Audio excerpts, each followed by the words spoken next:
few more armor. Sa wakas, dumating na rin ang panahon na pinakahihintay ng lahat. Ito ay ang kasal ni na Baluboy at Bediday. Sa simbahan isinagawa ang kanilang pag-iisang dibdib.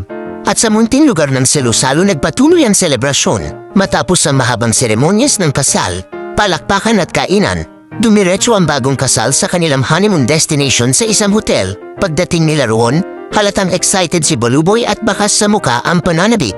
Habang si Bediday naman ay umupo na sa kama. Napamiti si Baluboy bago pinatay ang ilaw. Agad siyang tumabi kay Bediday at marahang bumulong. Ready ka na ba, Day? Dahan-dahan pinahawak ni Baluboy ang kanyang alaga kay Bediday. Ilang segundo lang ang lumipas, biglang napasigaw si Bediday at agad binitawan ang pagkakahawak sa alaga ni Baluboy. Nagulat si Baluboy at nagtanong, "Anong problema, Day? Huwag kang matakot.